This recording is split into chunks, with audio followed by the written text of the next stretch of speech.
Wow, love the hair. You are looking beautiful. Thank you. Thank you. Thank you.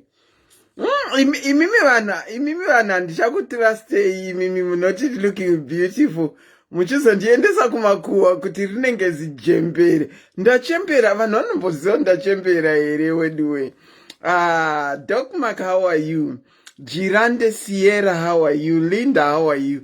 Ndati tingouya kuzotandara seSunday so. Ndati tingouya kuzotandara. How are you guys?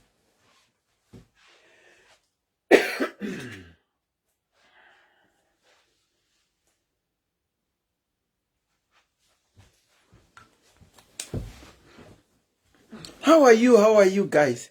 Donald Mamboma ndeipi? Miracle Hevo Leona Rory ndeipi? Murisei guys. Linda Lee Sireu, how are you? Looking beautiful, thank you. Dokas Wajgebere, thank you. Looking awesome. Doc Mark, thank you so much, Doc Mark. Rosie Mugumira, how are you? My B-Maps, my personal person, how are you? Murisei Wedue. Pauline Gawa, how are you?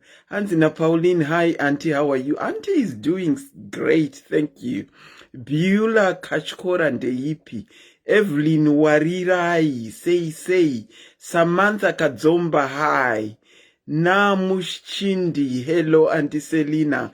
I can see the love and likes. Thank you, guys.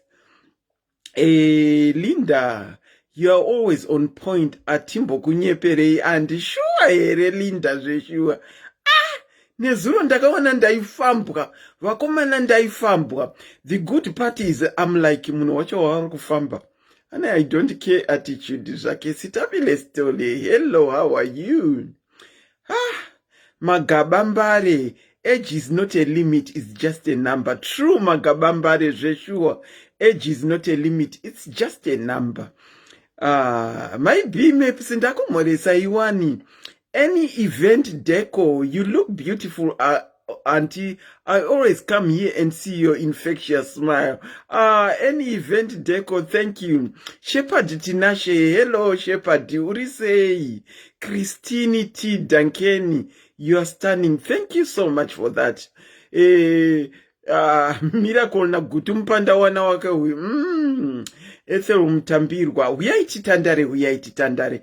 Taga someone, tingoita topic kadiki. Tingotandara seSunday kudai so. Evelyn Warirai, say, Rimbidzai Chikoto, say. Dorothy Chihuri, Hanza, hi, Auntie, how are you? Auntie is doing good, she's doing great, thank you. Very right, Kasande, Kurkutonora. I see, I'm okay. Zvakango maskara. Imi maskwera sei kumativi mana ose enyika. Maenda kudzisvondo here.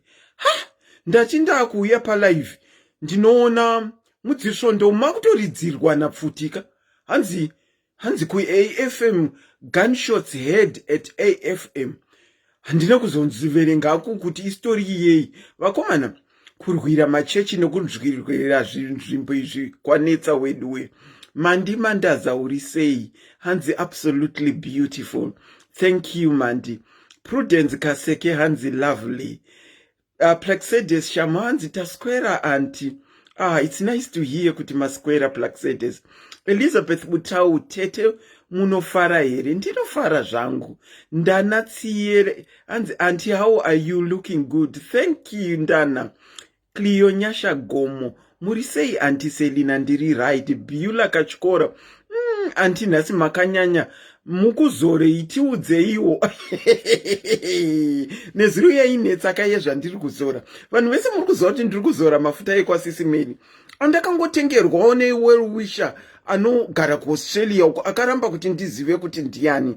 Ndo andiri kuzora mafuta acho iwayo. Munotobvunzana naSisi Mary ndo anomaziva mafuta. Ine handimazivi. Ntombi zodwa mhlanga. Umuhle Auntie Selina. Siyabonga ntombi zodwa. Cynthia Scheffler, how are you, Cynthia? Thank you so much. I saw your thing that you sent me, and I did put it pa Sisi Melly's diaries page. I'm hoping vakadzi vari abusive relationships that need help, when they see the post, they note down my numbers so that they know where to go. So we really do appreciate you, Auntie Scheffler, for bringing the information that you brought when we did that subject here. Teacher Ita is part 2 on Tuesday. Thank you so much. Sarumo Pinyuri, how are you? Jerry Maine Nyashande Yipi. Juliet Karongwe. Hello, Auntie Selina Nema Diaries. Muruku Moresko na Juliet Karongwe ma Diaries. Emelda Messi, hi Auntie Selina, so beautiful. Thank you. Joylini Kimu Munaiwa. Hello Tete. Joylini Kimu Munaiwa huyu ndiye anongo blessa Tete nehembe dzake dzakanakisisa zvekuti unosona zvekuti munokwanisa kunomutarisa pa Joyline Clothing. She has got a Facebook page inonzi Joyline Clothing, so you can go to her Facebook page and see the things that she does. Babies JC, Ndeipi, you are glowing. Thank you so much. Anti musachauka vari kukubvura udzai. Vanitenga vachitozvinetsa. Wokubvura udza wacho hapana nekuti Auntie Selina havachaukire muridzo wemurodhi wese. Faith Rutendo Shumba Goa. How are you? Hansi, Auntie, you are looking so beautiful. Thank you so much. Pauline Gawa, you are glowing. Thank you. Sarah Nyoni, hi, Auntie Selina. Bianca Chisero, hi, you are looking natural. Love you. Love you too, Bianca. You know, I've met so many people per Facebook through SIS MELLY's diaries. So, vamwe vachoka, I'm now speaking to them at a very personal level. You know, I've been allowed in people's houses via video. Germany, Australia, New Zealand, Kuwait, Mozambique, Botswana, Zimbabwe, United Kingdom, Ireland, to name but a few. Places that have been allowed inside people's homes via my video. Saka, I am so grateful to that. TC Chunga Kanube, how are you? Bekezela Ndeipi. Memo Ndeipi. Hapana zvakawanda zvandati tiuye kuzotaura. Asi ndati tiuye kuzongotandara iri Sunday. So, maenda kudzisvondo here. Hanzi neku Afghanistan futi. Auntie Selina wakasvika neku Afghanistan through ma video iwaya. Aiwa, ndinongo kutenda iweduwe. Much love, Mom. Ukraine is in the house. Ukraine is in the house. Andindi udzei vari kukupisa indi vaise panzvimbo yavo. Hanzvadzi tonderai. Handimbotaure nemazita avo nekuti kuva pambiri pasina. Handitaure zita remunhu ari kudaro nekuti kuva pambiri pasina. Zvimwe zvinhu ndezvongotarisa hanzi keep Z and look nde. Nekuti unopa mbiri munhu nepasingafanirwa kupiwa mbiri. Beatrice Bosha ndeipi weduwe. Nangoisa katopic kadiki katinoda kuti titarise Sunday. Munoziva saying dzevakuru vedu vekudhara hatichakwanise kudzitarisa uye kudziuza, but inini hangu ndinoda kudziuza sterek, because ukanyatsodzitarisisa amdebele am lost per caption apo bekezela moyo. You are lost per caption. It's a saying. Can someone translate to me in Debele kuti kune saying yevakuru inudzi Rurimi, kamwenje, kutanga rudo, kamberevere, kanopisa matanda mberi. Rurimi. Saka, what we are going to talk about is tongue. The power in a tongue. This tongue. We are talking about the tongue. The power in a tongue. Kuti ine power yakadini. Sesande so. Tongoone sana power in a tongue. Rurimi, kamwenje, kutanga rudo. Kamberevere, kanopisa, matanda, mberi. Rurimi, kamwenje, kutanga rudo, kamberevere. Maiwe. Ndira kupina namba apa. Kamberevere kanopisa matanda mberi. Saka ndokatira kuti timbotaura nezvako kanhu kanonzi rurimi aka. Kanhu kadiki diki asi kanotione function pamuviri wedu wataka blesswa naMwari uyu. Function yakanako ndeke kuvaka kana kuputsa. Function ine kanhu kanonzi tongue ndeke kuvaka kana kuputsa. Ndo zvatinoda mboti titaure nezvazvo nazve. 801. Let me just try and pin the number. Ikange yabuda. Maswera sei. The power of a tongue. Ndabva ndafunga song ya Japreza. Akaimba kuti chii ku Japreza? Akaimba kuti chii? Okay. Tongo yeuchidzana tikuita zvema Christmas hampers atiri kuita. Vari ku South Africa ne nearby munobata admin team yenyu yeikoko. Vari ku kwana Europe uko kwese munobata admin team ye UK. What we are trying to do is raise some Christmas hamper. Tese tinoziva kuti SIS MELLY vachaenda kune vanhu vaka identifyiwa. Individuals vari mudzimba vasina ari kuvacheuka, vasina ari kutaura nezvavo, vari kushaya vanovapawo mawheelchair ekuti vange vari up and about. There is power in the tongue. There is indeed power. Ndo yatiri kutaura nezvayo nhasi. Regai ndichitanga ndichiti tisati tapinda mutopic yedu uye tisati taita ma-announcement. The name is Auntie Selina and I am your host and presenter this Sunday afternoon, the 14th of November 2021. Okay. Ndatini nitikuita ma Christmas hampers. Varuda ku contribute towards that cause. Varimu Africa, you can get in touch with the South African admin team. And then varikuno ku Europe, you can get in touch with the Europe global team, including variku America. Ne varikune dzimwe nzvimbo dzisiri mu Europe. Munokwanisa kuita get hold of the admin team. They will direct you to the right person. Kwekuti munokwanisa kukanda mari dzenyu kuti tibatane mukuita a good cause to make some other people happy this Christmas. Tinema wheelchair atanawo. So far, I think as of yesterday, they came up to 10. Nekuti SIS MELLY pavakaita live nezuro vakati tine 6 ma wheelchair. Auntie Selina vari right Mildred. Tine 6 ma wheelchair. Vanga vaka raise a target kuti vaka vachikumbirawo kuti vaite nigirikini vaite asvike 10 ma wheelchair. Ndinodavira kuti nezuro akasvika. Tine the likes of Anamkoma Reese. Vakati ndichabatsirawo. The likes of Ana Mailolo, Ana Lorraine M, Ana Iana Skincare, Ana MDK Mary, Ana Pem Chihelele, vakati vachabatsirawo. Saka ndinodavira kuti ma wheelchair edu 10 achakwana by the time she goes. Asi mari dzema hampa dzisati dzakwana. Ndo dzatiri kutraya kuita rally together kuti tidi titragi. Saka mari dzema hampa. It's not by force, but kukumbira.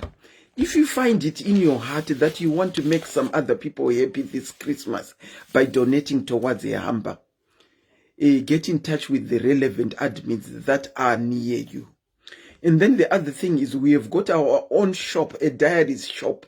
Ya name zvinhu zvakaita sema hudu. Ameno kana iriyo pronunciation yacho. Hudu, kana uti wudu, kana uti whatever, kana jumper. Ma t-shirts, tine zvinhu zvakaita sema cup. Anenga ine mutupo wako kuseruku akanyorwa kunzi SIS MELLY's diaries. I think you have seen me putting on one. Memes samuriwo Thank you so much. Saka ndo ma-announcements andinawo. Saka atipindei muchirongwa medu. Chinhu chinonzi rurimi. Chinhu chakasikwa naMwari chinoita kuti body yemunhu inzi iri complete. Handisi kuti kana usina rurimi, I guess pane vamwe medically vakaita kana rurimi problem vakabviswa asi still vachizoisirwa kana fake rurimi, asi tinotongoti vane rurimi. Asi chinhu chinonzi rurimi ichi chinhu chidiki diki chinoti kana ndakavhara muromo wangu saizvozvo, Pet B Douglas hanzi ndichangosvika, you are very welcome. We are talking about the tongue. Kana ndakavhara muromo wangu saizvozvi, kana kuti ndichitaura ndakadai, haukwanise kuona chinhu chinonzi rurimi. Asi once washama rurimi mukanwa mako, sezvandiri kuita izvi, rurimi runoexposeka. Rurimi rwandiri kutaura urwo, chinhu chinogona kuvaka kana chinogona kuuraya. Rurimi chinhu chiri so powerful. That is why vakuru vakati rurimi kamwenje. Kamwenje handiti tinokaziva tese. Kanobva mukupisidzira moto kamwenje. Rurimi kamwenje. Kutange rudo kamberevere kanopisa matanda kumberi. Pane vamwe vanhu vedu vasingagone kutaura, vanoshandisa rurimi rwavo zvisakarurama, vane rurimi rwakarema. Pane vamwe vanhu vane rurimi rwakarema. Chida titori navo ipapapa. Vakatombotaurira vamwe vanhu up to this day zvavanotakura mukati meupenyu hwavo zvinorema nekuti vakaudzwa mashoko anorema.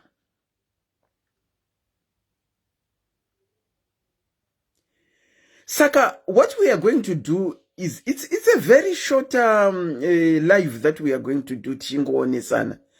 Ndichakumbira, after saying what I will have said, kuti vanhu vakamboudzwa mashoko avasingafe vakakanganwa mukati meupenyu hwavo. Ndinoda kuti mufone pa the number that is pinned below. Umbodzokorodza akunyangwa achirema sei mashoko iwayo awakaudzwa. Akakuremera zvekuti akakukuvadza mumwoyo mako. Handiti.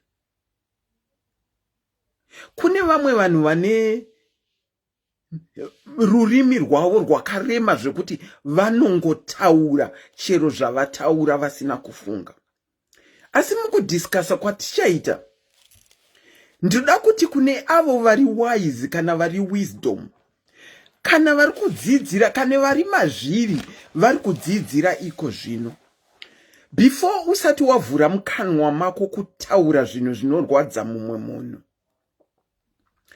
if you are wise, you should practice what we call the pause. Practice the pause. Pause nechishona ndingaiti chidzidzira kumbomira kutaura utange wafunga usati wataura. Ndo yandiri kuti practice the pause. Practice the pause. Pause before judging. Pause before assuming. Pause before accusing. And whenever you are about to react harshly, you will avoid doing and saying things you will later regret. Pause before you open your mouth to talk. Ukalena the pause.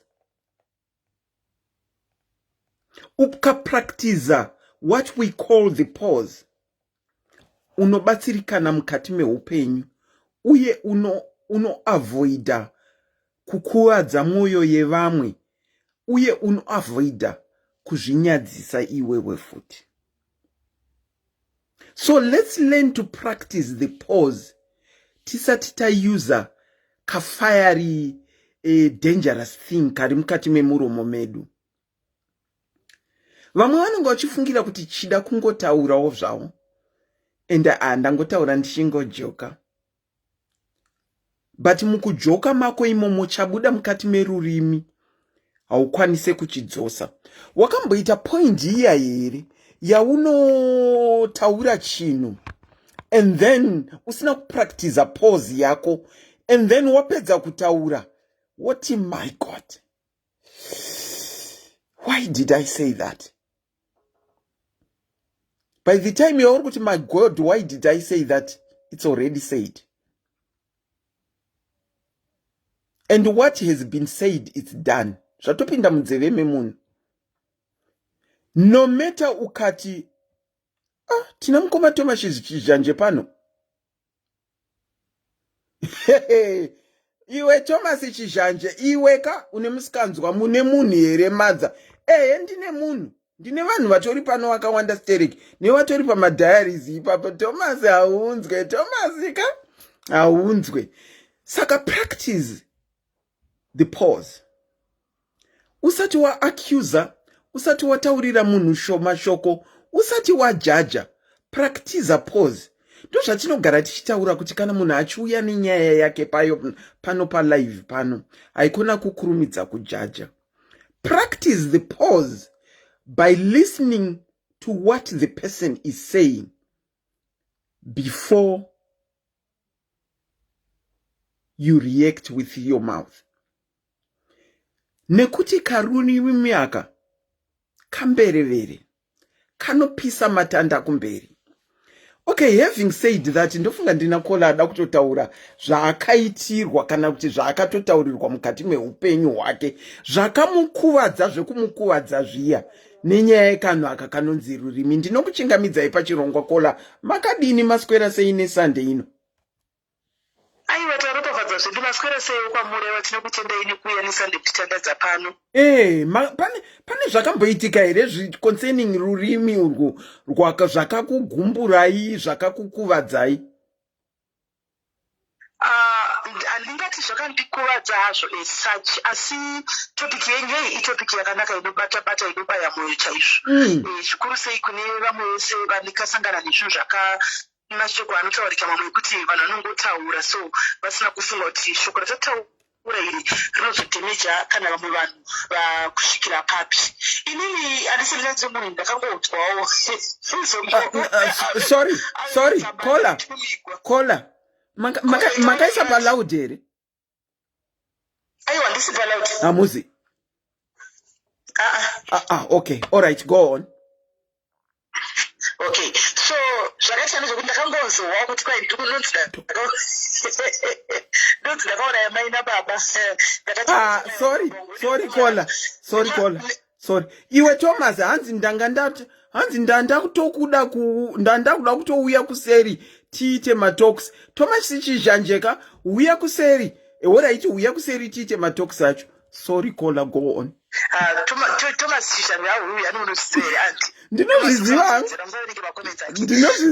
Ndakanzi ndakauraya baba namai kuchekeresa baba namai naAunt Selina. Kana timiwo unoti pane pamba unotomboita dambudziko rokufunga kuti bembe vangu nababa vangu vanga varipo. Handiti unotoona vamwe vanamai vamwe vanhu voemva ona vamwe vamwe vanhu vanadodo vavo vachiposera pictures utoti hei ko Mwari makazviitirei. Handiti asi wotonzwa kuchinzi munhu wakauraya mai nababa vake.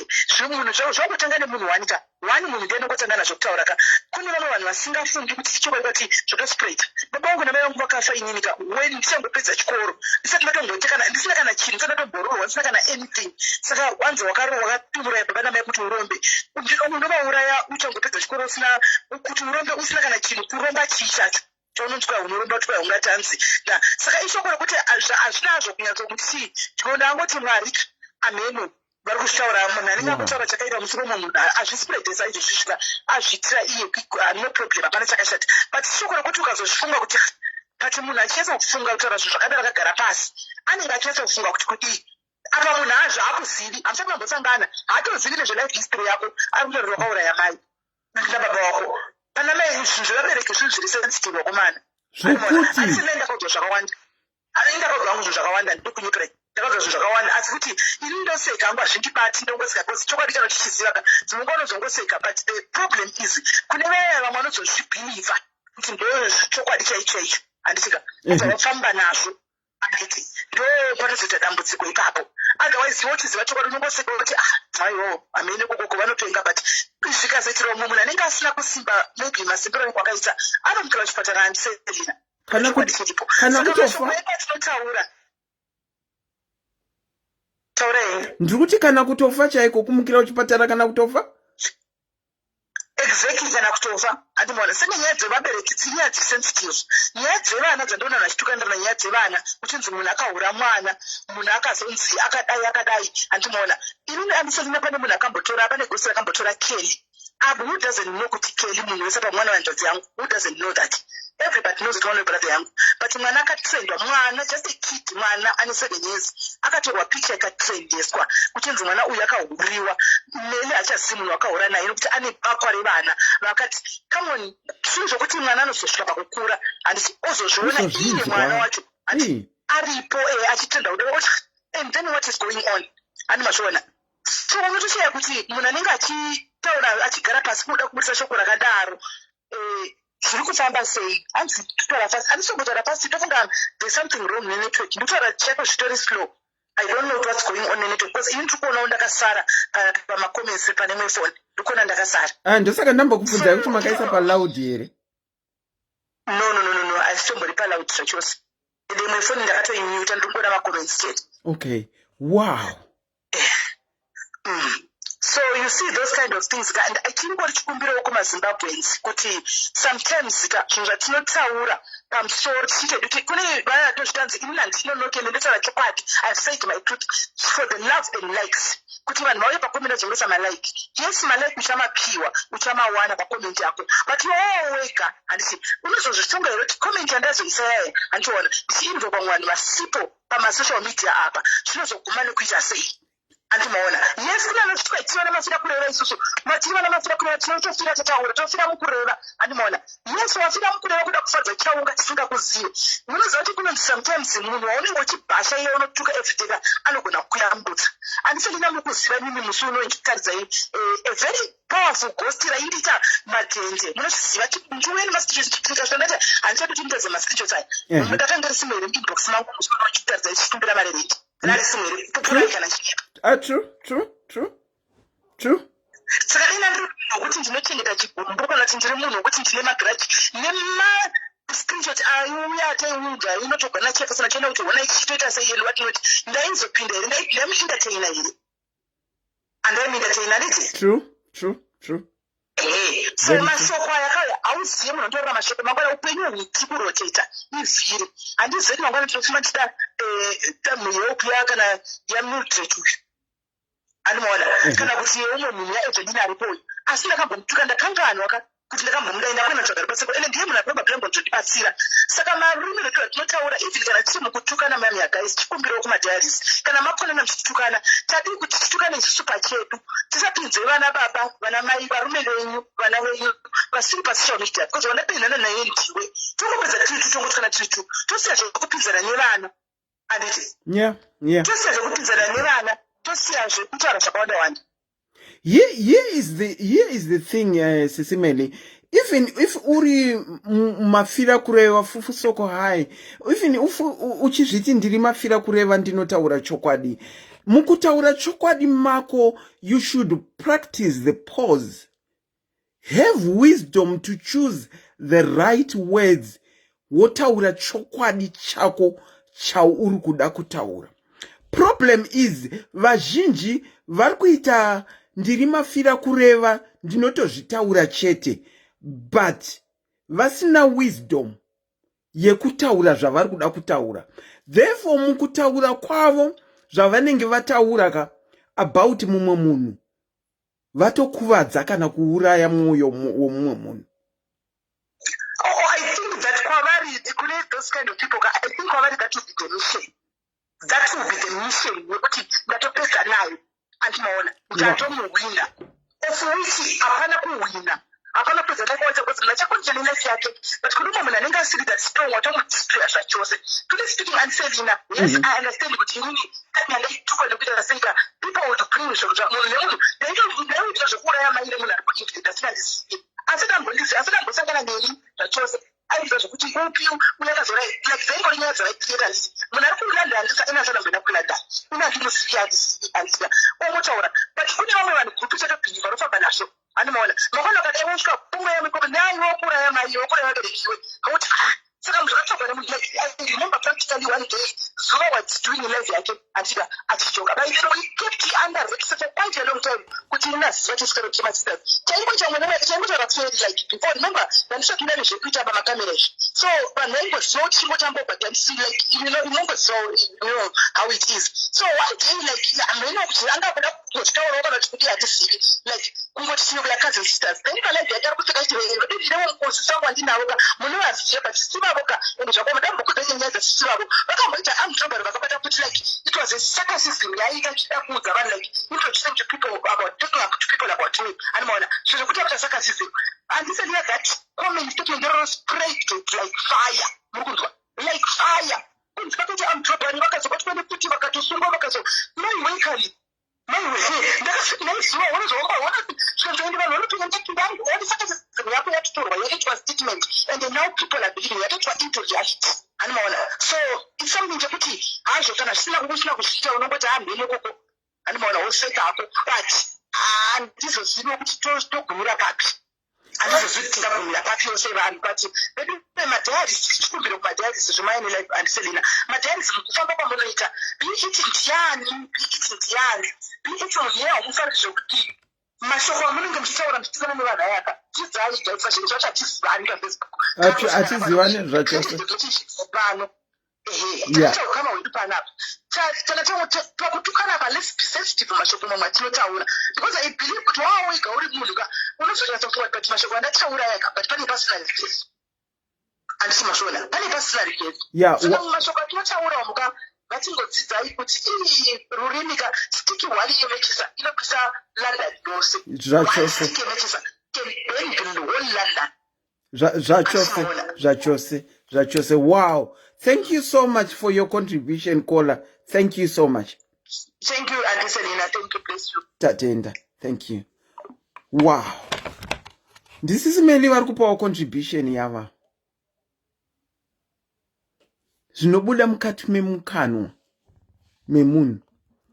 One person anogona kutora zvaanzwa zvabuda mukati memukanwa about someone agomhanyana kuita kurova sporo nayo zvaanzwa zvabuda mumukanwa memumwe munhu zvakashata. Rurimi kamwenje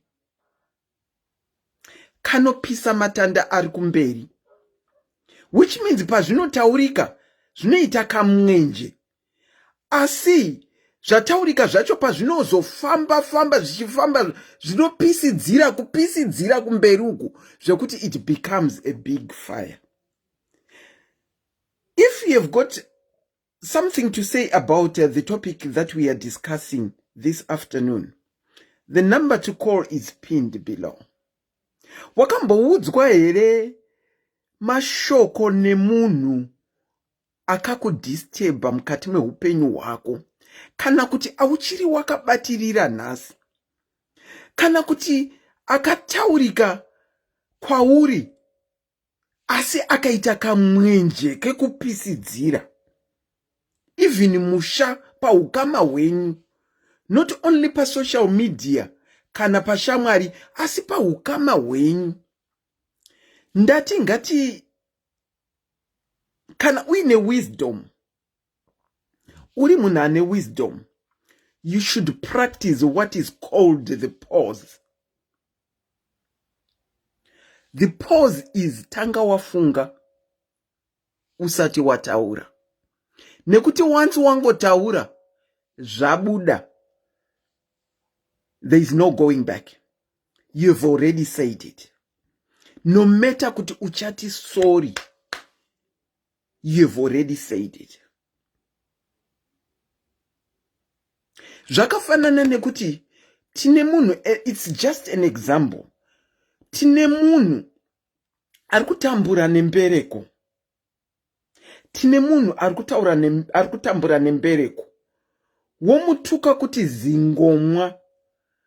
Uchasara woti sorry, asi wedhi rabuda kudhara. Rinouraya kana kukuvadza. Ndinokuchingamidzai pachirongwa kola. Maswera sei? Taswera sei anti? Taswera. Taura henyu tinzwe, the floor is all yours. Alright, Aunt Selina. Inini ndakaita problem yevamwe tete. Vanga vari cousin yemurume wangu. Okay. Nemurume wangu takaroorana 2012. Tanga tane 9 years tichigara tese. Alright. Saka pakuroorwa kwandakaitwa uku ivo vanga vatori cousin, vari mwana wemunin'ina waamweni, but vaitonga too much zvekuti vaitoita sekuti ndivo hanzvadzi chaiyo yemumba yemurume. Hanzvadzi dzemurume wangu dzadzisitori neinini. Okay. Saka she got to a point yekuti zvoni vaitoti vakatosvika pakutoti because ndakaita festival yangu anga ari musikana, vakambokonzeresa mitauro yavakaita, ndobva ndachizoita matwins andakaita. Vakambenge I was involved in some business randakaita nefriend yangu. Okay. So she wanted to be in that business. Then I refused. I said no, andikwanise. It's already a partnership tiri two. We can't involve someone, the third person. Mm-hmm. It won't make sense. Because ndaivaziva kuti munhu angaine pamuromo vaitaura zvavanoda. Then she kept that grudge rekuti zvoni haana kundidedza, aramba kuti ndishandidzane naye, ari kushamisira, aramba nebusiness rake. Then yes, by that time I was pregnant nema-twins angu. Okay. So I don't know how she got my contact a friend yangu yayo wandakanga ndaita partnership naye. I don't know how she got the contact. Then vakatanga kutaura zvinhu zvisiri izvo. Akasvika pakufonera, akapa uyu anti wangu akakumbira nhamba yemurume, friend yangu ikakumbira nhamba yemurume wangu kuna anti vakamupa nhamba.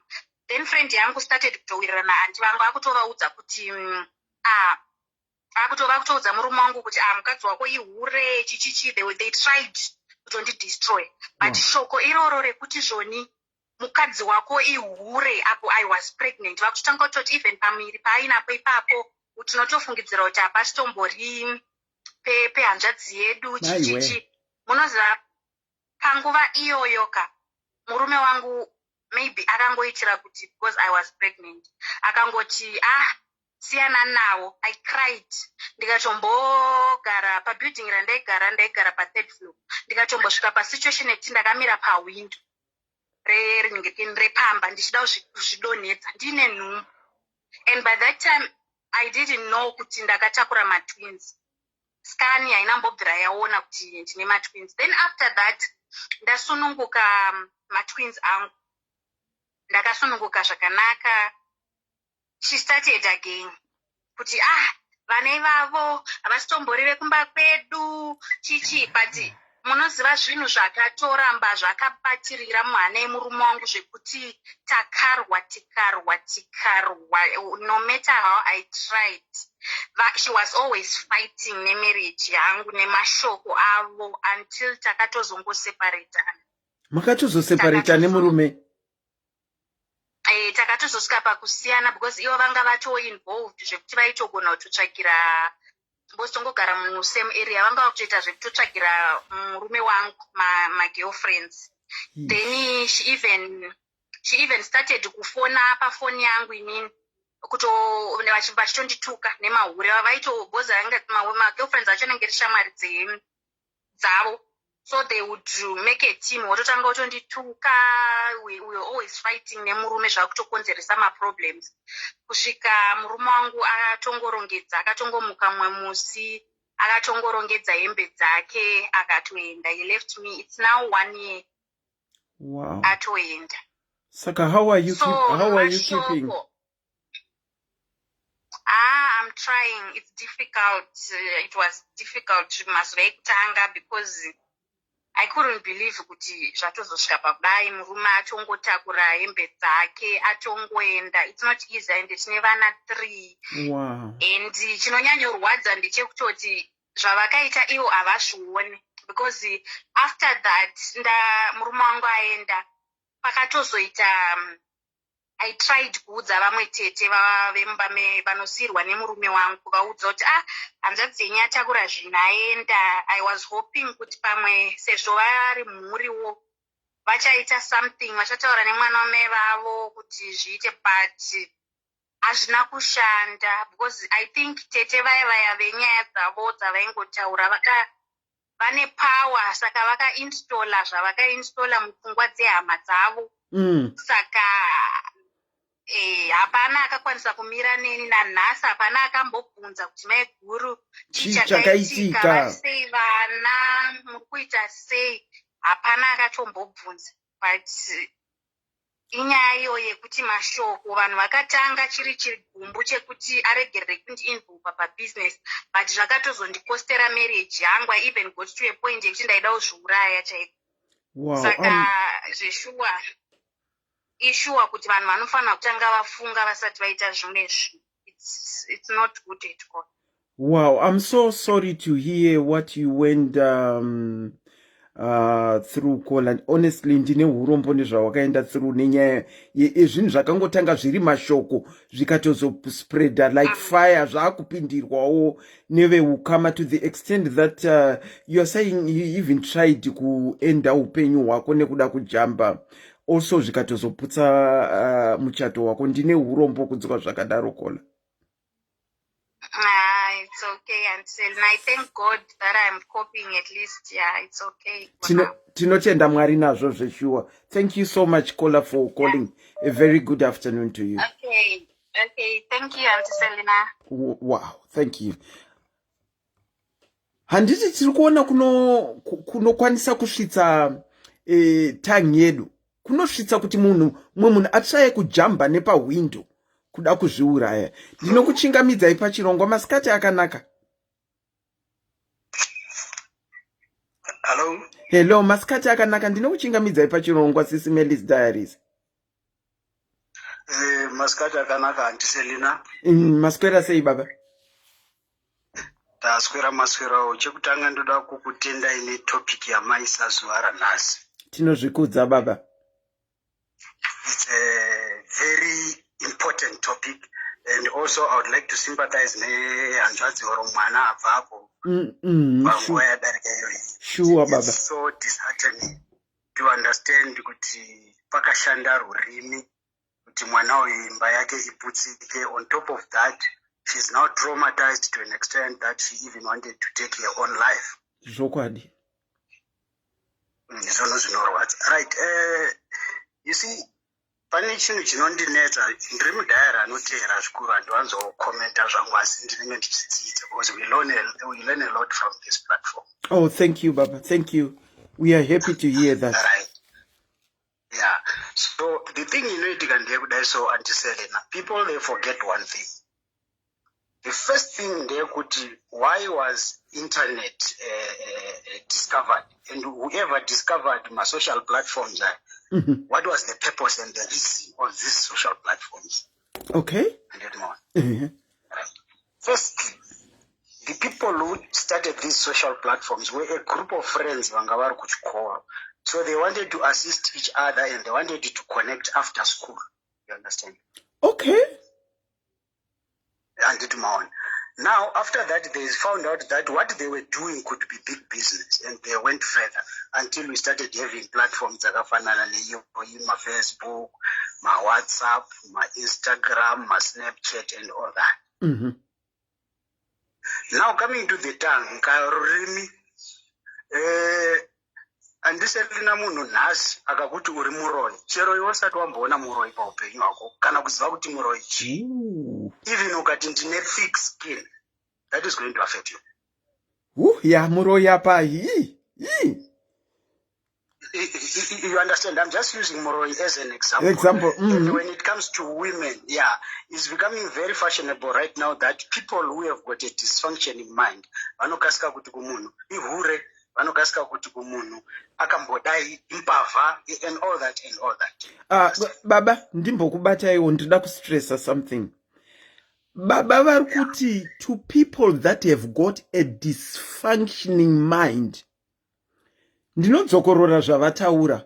To people that have got a dysfunctioning mind. Vanokwanisa uye vanokurumidza. Yenderera henyu mberi baba. Right, thank you very much. Munhu ane njere dzisinganyatsosenza anokasika kushandisa mashoko ekuti munhu ari kutaura naye afile weak, it's an attack. Right? Yeah. So when you are having an issue kana mumadzitare atinoita aya tiri kumusha ezvino ndiDecember vanhu vari kuenda kumusha kuchaita matare akawanda, pane zvakataurika zvakawanda mugore rese ezvino yaDecember. Mhuri dzinoungana pachitauro. You understand? So kazhinji chinoitika kana magara pasi muri mhuri, ndo pamunoona kuti right, uyu anotanga kuti uye zvakati okwidza izwi otanga kushandisa mashoko anorwadza. Munhu iyeye is a weak person and munhu iyeye ndiye mvonga inonzi ndiye ane karurimi kezvatiri kutaura nezvavo, karurimi kamwenje anotanga a very fire. Yes. Because mukutaura kwese kwatinoita sevanhu pane mashoko amashandisa ekuti practice to pause. Yes, practice to pause. Yes. Right. Yes. So when you practice to pause, you are asking yourself, and when I say yourself, I mean your inner self, to say, if it was the next person arikutaura neni achishandisa mashoko andakuda kushandisa, how was I gonna feel? That way kana uri munhu ane njere dzinosenza unozvidzora. True. Well said, Baba. You understand? Well said. Yeah. Right. Right. So yeah, even my social media, tokufara nhasi tiri kudzidza pachirongwa chenyu chakanaka chaicho. My social media, ezvinezvi pane mamwe magroups ekuti there will be public groups, but igroup rekuti haukwanise kuti wakagara nemudzimai nevana moteerera zviri kutaurika ipapo. Ariko akawandisa pa social media, Baba. You understand? So that should tell the owner of that group or the creator of that group or the people involved in that group that there's something very wrong. You understand? True. Right. Now, there is this other problem that happens on social media. We are still talking about how people affect other people. To refer back to Mwanambo for manje pachitaura nekuti she was suicidal. Maybe she's still suicidal. She got help, maybe professionally or so. You find a real person and a 5 senses anokwanisa kuvhura an email account onyora mazita asiri ake ekuzvarwa nawo kuti inini ndinonzi Chigutsa. Kana azinyora kuti inini ndinonzi Chigutsa, obva ati anzani Auntie Selina kuHarare kwavaivewo kuvanga vari champion yekugura kuma-avenues. Okay, we are now, I assume we are now talking about maghosts anova tiri kuona pa social media mazuwano. Ndo zvatiri kutaura nezvazvo Baba. The reason I'm raising this is rurimi rwako ukaona uchitadza kumira pamberi pemunhu kana pechita uchitaura zvauri kuda kutaura, already your mind is crooked. Dzokorodzai pamataura futi ipapo Baba. Ukaona uchimira pai? Ukaona uchimira pachita chevanhu. uchitadza kumira pachita chevanhu kuti inini zita rangu ndine Chingwa, ndakazvarwa kuShurugwi, ndanga ndichidawo kucontribute ndichiti zvakati. Wouya iwo uchizviti ndinonzi Chigutsa. Pachigutsa paiona wakaisa kitchen unit. Then wotaura zvaunoda nyongwe, pane zvatinoti nyongwe chinhu chegreen chinoitika muzvisikwa zvinorarama, chinove chinovava. Wotaura zvinhu zvinovava, which means there's something very wrong with you. Wow. Muri understand? Go deeper, Baba. Go deeper. Right. So what happens ndezvekuti kutaura pane avo vanotenderera muzvitendo zvakaita sechiKristu pane zvinotaurwa kunzi shoko rine simba. Zvachose. You understand? The word has power. Right. So That's correct. They say that if you prophesy with your mouth, it shall come to fructify. You understand? It will. Indeed, it will. Right. So can you prophesy with your mouth hiding behind a ghost account and talk about Auntie Selina that you have never met? I don't think you can. Right. Then let's leave that chapter. But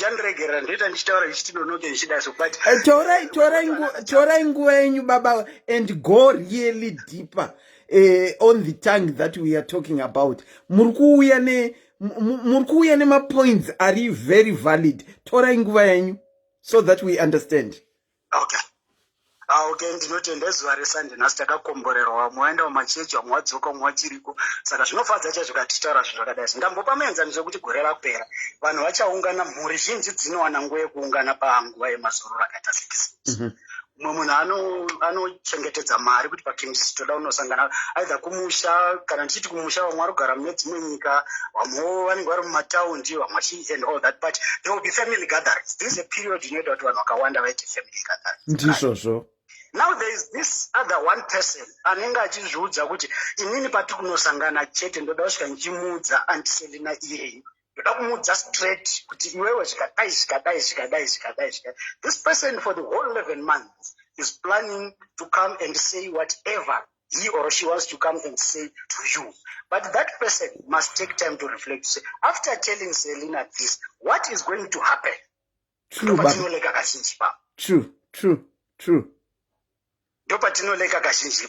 Right. Tinozviziva kuti kumaruzevha kuya pamameeting atinoita kune vamwe vanotozikanzwa kuti ndisekuru nhingi. Sekuru nhingi vakasumuka vanokuudza iwe nevana vatatu panapa iwe. Vana vacho vese hatiziva vana baba vavo panapa. Iwewe usataura hapana chaunondudza hanzi warura kuHarare iwewe and all that. But are you asking yourself kuti kana wapedza kutaura izvozvo iye wataurira iyi achasara achifila sei? Mhuri ichasara ichifila sei? Zvokwadi. Anditi muri understand. So it's very important sevanhu especially vanhu vekuZimbabwe kuti tive nehwaro hwakanaka hwatakakura nawo. I believe kana ndichikutarisa ipatechiteera zvirongwa zviya we might be in the same age category. So I believe makudzirwo atakaita akafanana because long back kuZimbabwe kwedu mwana aikudziwa nevanhu vese kwete zvako mazana zvinonzi mwana wangu abatwe and all that. Zvokwadi. Yes. So the bottom line of your topic is people must pause, and I repeat your words, must pause before they talk. True. The reason for pausing is to take the emotions of the person intended to receive the words that you are talking, whether it's going to build that person or destroy that person. Do not take me as positive criticism is not allowed. It's very much allowed. It is? Right. And what do I mean when I say positive criticism? Auntie Selina muri kuita program yenyu tikufara chaizvo paplatform penya. Then when I come, ndoti Auntie Selina, tikufara zvikuru nezviri kuitika apa. Asi pane vamwe vanhu vanozoti mutitaura apa vanoti bvei pachirongwa chamuri kutaura, votaura zvisina maturo. Maidi kuti vanhu vakadaro maybe muite kuti vasauye paplatform yatine tichaura zvokuvakana nekuti pari zvino vanhu vakazara all over the world. Hakusina ana tete kumusha uko, hakusina ana sekuru. You see, I'm trying to build your platform, which is good. Zvinotibatsira. I'm not coming and saying, amuziva zvamuri kuita, bvisai munhu yari kuti, because that person might even want to learn. It's only that they are saying because they don't know. Zvokwadi. You understand? Go deeper, Baba. So, on my parting, I think I'll have to be parting. On my parting, I would urge, especially when my age group, I don't think there's any day that we can be found in such scenarios. But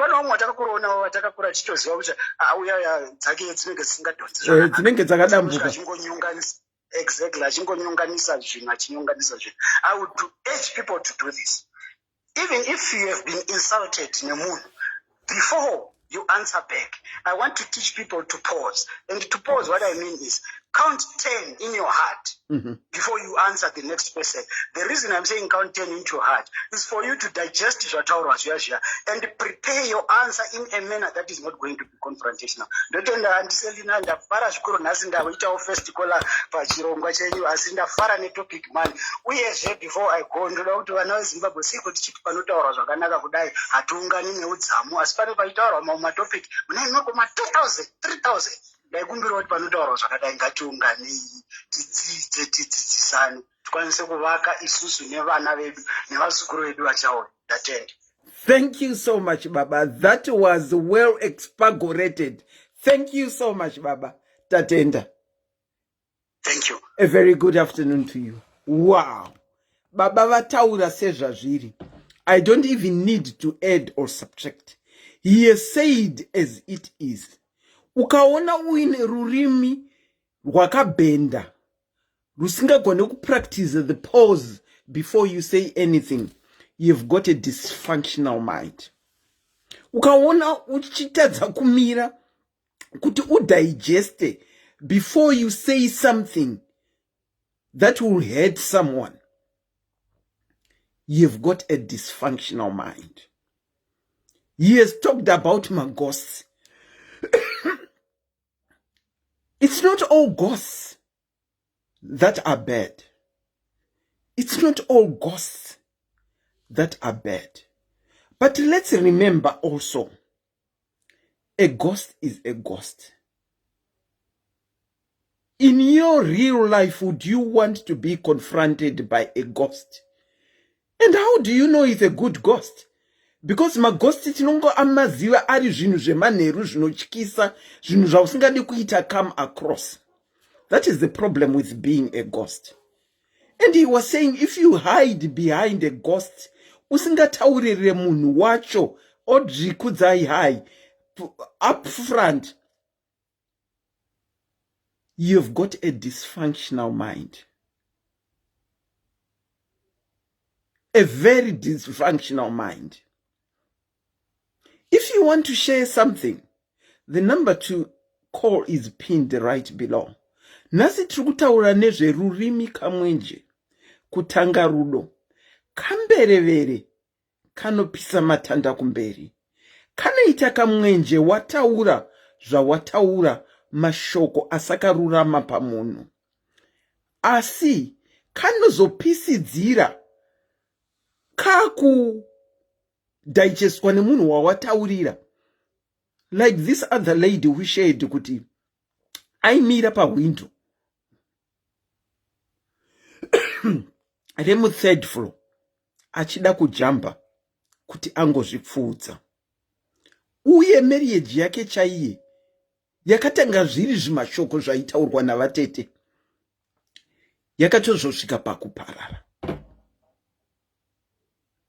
nekuda kwekarurimi yaka. And ukaona munhu ane dysfunctional mind yekutaura zvisakarurama zvichibuda nerurimi rwake, that person is very weak.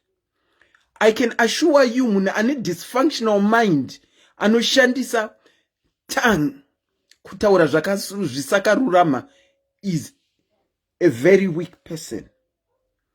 Because that weak person is out to hurt others. Aripo pakukuwadza mweya yevamwe vanhu in order to feel powerful. Achida kunzwa uremu hwake kuti akasimukirika.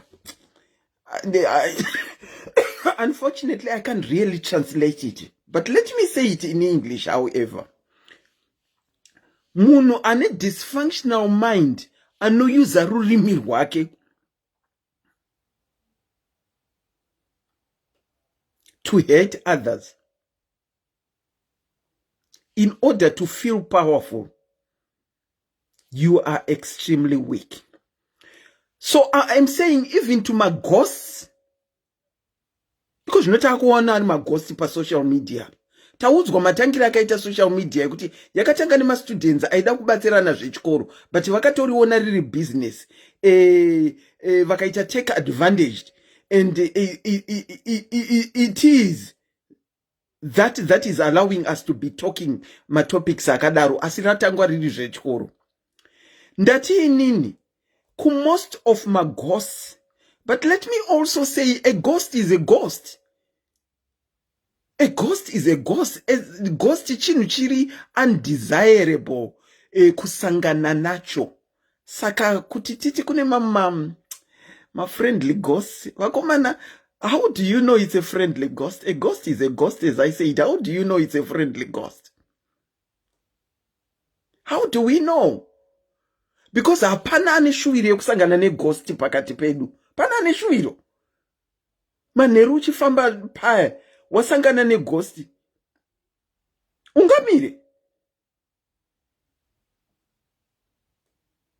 Anditi. Saka tiri kuti isusu maghosti vanhu vane. I'm not going to subtract because I say the ghost is a ghost. As long as you are a ghost, there is some dysfunctionality within your mind that you are so weak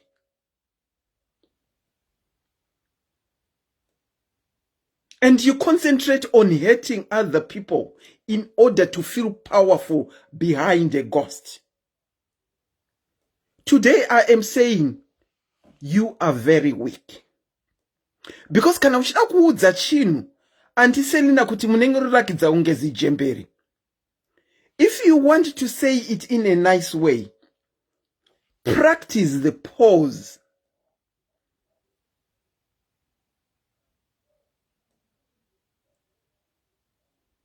Before you say it.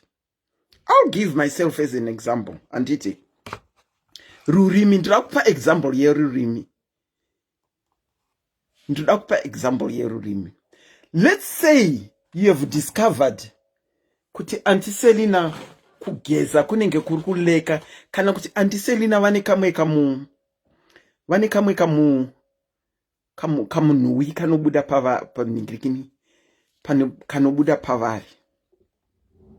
You need to practice the pause before you tell Auntie Selina. Pane zvimwe zvekungoswoti jgo uchiudza Auntie Selina. Probably Auntie Selina havatozviziva kuti vane kamwe kamunhuwi kanobuda pavari.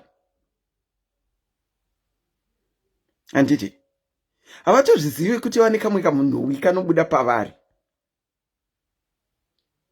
Practice the pause of how to tell Auntie Selina. When you are practicing the pause of how to tell Auntie Selina, you are merely digesting what you want to say before you say it. Because how you say it to Auntie Selina, nekakunhuwa kavainako, it's going to either help Auntie Selina to change or kill Auntie Selina's heart to the extent yekuti kunhuwa kwacho kunotopera. Kana uri munhu uya alright anoti ndinoda kutaura sezvazviri. There is nothing wrong in kutaura sezvazviri, but you need wisdom to say it. Nekuti zvaunenge wataura nekarurimi kako aka zvichapa kuti Auntie Selina vanozvitambira here kana kuti vanotoita nini yekutadza kuzvinzwa. Therefore panotoita failure yekuti Auntie Selina havachinji nekuti nematazvitaurira unenge waita. Okay, let me give an example. Still, let me take this call and then we can continue. Ndinokuchingamidzai zvakare pachirongwa. Nasi pari kupisa panapa topic iyi mauya nayo sei? Topic iyi yakanaka chose. Aiwa. Taura iti. Toda kutenda baba vabva kutaura paivo vapedza pasina chekutapudza kana chekuwedzera asi ndoda kutaura pane zvamataura imimi. Ndoda kutaura tanyora ichi tati kune mafirmatimi there's nothing like a friendly ghost. Handiti. But ipapo ndagara ndiri kufunga ka I'm thinking kuti you are very right. Because if you meet a ghost be it mascat kana manheru unomira here. Sisi Melly, atiregere kuuza word rekuti ghost. Kuti zvinyatsotyisa ngatiuze word rekuti chipoko.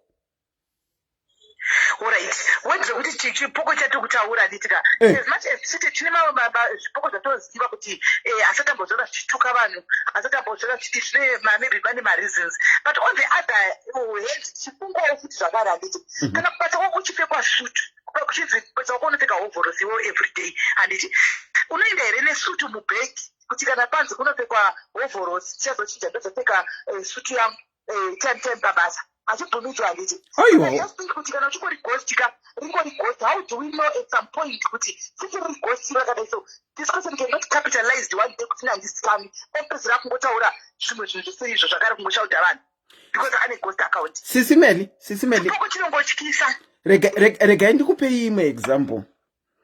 Wedhi rinondiremera kutaura but nhasi pashow ndichataura sezvariri. Ngatitorei mufananidzo vatinoti mahure. Inini for me hure is hure. Can you classify kuti iri hure riri nani than rimwe hure? Can you do that kana vanhu vachihura? No, hazviite hazvo. Hazvigone. Right, inini ndakuti ndikufunga nenzira iyi hatiselina handiti. Kana uchichanzi ndiri chipoko inini ndikuprotecta basa rangu handiti. It's either you protect your job handika worega kuita zvesocial media woita zvebasa rako handiti. Kana kuti woita zvesocial media nechipoko chako worega zvebasa handiti. Nokuti chicho chotijustify that's in kuita ghost because of basa rangu. Basa rako iroro rachona iroro vanoteerera social media vachiona kuti iwe uri platform isingatukwi vanhu uri platform inozvifarigwa wanga uchikomenta wako platform papeji yasiselina zvinokuaffecta kubasa pako izvozvo. That's a good question. Zvinokubaafecta papi uri ghost handiti wauya zvako pano uri kuteerera maprogram andiselina uchiteverera maprogram edu watechitedi zverularula chishona ichi vazhinji vane maghosti mazhinji vamakozvipoko vari kuna UK vari kuafrica handiti let's say vari kuafrica vekumusouth africa vasatinyepera havo utwai mabasa because hakuna mutemo woyo kuno toti vekudiaspora vane magoritoto avo handiti vanhu vekubasa kwenyu panoita kwashona pano vakuita basa kuteerera maplatform achida kuona kuti wanga uchikomenda kuti kudii wanyora kuti kudii uri paplatform riri positive unotaurwa zvakanaka hazvo handimaona hauna chawaipa saka zvinoaffecta basa rako pakuti kudii maybe handizivi ndikutsvakawo anza inangu hadzizvi kudiaspora kutsvakawo anza. Here is my thing, Sisi Melly, nenyaya yediaspora about ghosts. Here is my thing for me. That is why I'm saying to me a ghost is a ghost. There is nothing like a friendly ghost. To me, there is nothing like a friendly ghost. Because aiwaida kufamba manheru, ukaona ghost, would you classify it as a friendly ghost? And how do you know it's a friendly ghost? And pfungwa dzako dzinongokudza kuti mhanya vari kuno vacho kudiaspora vari kuda kuprotecta mabasa avo. Uda kuprotecta basa rako handiti, and wogadzira ghost rinotrola kana kuuraya mwoyo yevamwe vanhu. To me, in what way are you protecting your job? Inini handitozive anza yacho. I hear people saying they want to protect their jobs. How are you protecting your job by using a ghost? Right.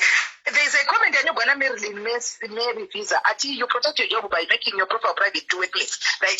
Now, Marilyn, how about you do this? You know, the Marilyn visa, you protect your account, you protect yourself from the person. You know, protect over account. You have to surround in Marilyn and Marilyn to end the pound of account. Then I make sure that Pandita Ura Papa Pango and to get more and post anything to the personal and even if my picture can join that, she will be good. What will they find even power pango chita kuona vanowani because ndikumeka sure kuti ndikumeka sure kuti papage pangu hapana zvimwe zviripo hapana family members acho ekuti vanogona kutsvaga hapana zvakaipa zvandikunyora ndangoprotecta zita rangu ndiro sina yangu ndiro kuti ndinoda kutamutendera zvakanaka ndikune vamwe pangavi pane chakaipa here apo. Chinzwa Sisi Melly what I'm thinking based on Marilyn Mel's visa saying, as you protect your job by making your profile private to workmates. If you want to make your profile private to workmates, and if you simply lock up your Facebook account, Facebook page, and you lock it so that my workmates actually kana usina kuma accepta akwanise kuona nezvako pa Facebook. That is what you do to protect yourself. Now I am concluding and saying it on behalf of myself, Nasi. Kuti everyone, after all that we have said so far, everyone who has got a ghost account has got a dysfunctional mind that is aimed at hurting other people in order to feel powerful because you are weak. Right. And Selina Zakare, the other thing, she thinks people to check with I so Magorito actually you are your guys of that's I would say flat to know just two people on the phone not I am a lawyer, but I'm going to do social media. Because as far as I know, Tinema solicitors, Tinema judge. Tinema doctors, but my social media, we want to put in the graduate and I'm doctor a lot. Sisi Melly. Sisi Melly. It's not that Basaravo. It's not that Basaravo aribvumidze social media. No, it's not that. It's their dysfunctional mind that they've got. That they want to put out there because even they are hating and they don't want to be hating on their own. Hating kan kurwadziwa avadi kurwadziwa vega vadototsvaga vamwe vanhu kuti vanorwadziwa nawo avadi kuzviportreya nekuzvishowa papage pavo. That is why they create ghosts. And they protect your integrity. How can you protect your integrity by coming up with a ghost that does harm to other people? How are you protecting your integrity? How? Sonia Smith, how are you protecting your integrity? Maybe you can call and enlighten us. Zvatisingazii. Okay, guys, and remember, my diaries are more comment section and accounts. This is not personal, guys. It's just a discussion. It's just a topic. Because as we know, guys, my ghost account, they've trolled on people, and this is thing that would be, and this they have trolled. You end up saying, no, man, this is not correct. It has said it has still for the social media. This is not a person now. Anoona atirande kuti kuna zvinhu zvekuti vanhu vanenge vachida kutadza tiri but unoenda kunoti no izva personal but munhu wari kuudza izvi harisi ghost account una kutaura zvanenge achitaura ghost account andimaona so utoona kuti hazvisina kumira mushe nekuchidziva ndatona zvinhu zvokungofaisawo mapage eduwo tichingodaro tichingoperera ipapo but maito azvinozoita kuti ndinosvika kunotora vana vako iwewe vana vako iwewe kunovatsvaga paprofile pako kunokuya kuzokufrenda neoriginal account yangu kuti ndiwane access to your pictures, then I go deeper, take your pictures wakaposta dzevana vako dzawakaloka iwewe, to go to Lierera's account kunotora murume wake asina kana Facebook account anowana kuti wakutumira friend request neoriginal account yangu, then ndozonopfeka ghost rangu ndotora mapictures evana aya nemurume just to go and troll neghost account, and you end up wondering kuti pa 3,000 friends dzandinadzo angava nari kuita izvi. That's a uroyi at its highest level. Wow, zvakaoma. Ko tadigu that's no uroyi wokupedzisira. Varoyi havasiri vachikaona vachiburuka chibhurumu vayachiteka. Varoyi vari kufamba pakati pedu masikati mazivano. Ndochokwadi chiripo. Vari kufamba pakati pedu masikati. How do you do that? Kutora mwana wemunhu andika, kutora murume wemunhu andika, and then wakutanga kuti wakunotora simply because une beef naSikonzo. Anoona ndine beef naSikonzo, but I'm going is it not personal now kunotsvaka kuti Sikonzo vana vake ndivanani, murume akaita nezvei. This is his personal life, right? Isineine vanhu, and we all have got our personal lives. Munhu wese apa ane personal life dzake andika, une life yako imwe yaunosisingatodikana kuti izikanwe nevanhu andi, then chipoko chakuenda kusvika kunotsvaga you give people vasingakuzivi vasingatomuzivi munhu iyeye, you go and give them kuti uyu ndiyo life history yake, so what? And then wakuti zvii kuti zvitesei, and then waenda wanozvipabhisa kunze kwataura, and then what? Ndofana question yangu, and then what? What are you going to gain? What are you going to get from there? Zvichaita Sikonzo kuita chii paupenyu hwake? Zvichaita chii? No, I think it's very wrong. And it's panotovhura magorototo 98% yavo hidden agenda yavo ndezvinhu zvakashata. Haisi kuti ndikuprotecta basa ranga nakudii, itori hidden agenda yekuti ari kuda kutrolla vanhu, kuita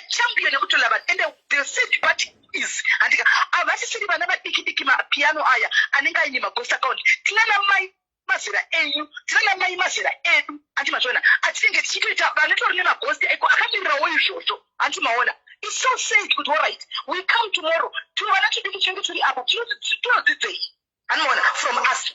Tinawo kamaghosti apa vanhu vakuru vanawo kamaghosti opa vanenge vachitora nawo tinenge tinawo maghosti akabikwa handiti usinei yeghost account ndondozi ghost account inai anguti I praise nato we are fair onyaso kundibharura ndikesana ndiri ngona nditukana naye totukana topedzerana topedza tosheka hands. How can you shake hands with a ghost account chero kada kuita peace? How can you do that? Saka nice simeni. Are you now having second thoughts kuti because I always hear you saying kuti tinema friendly ghost. Are you now having second thoughts?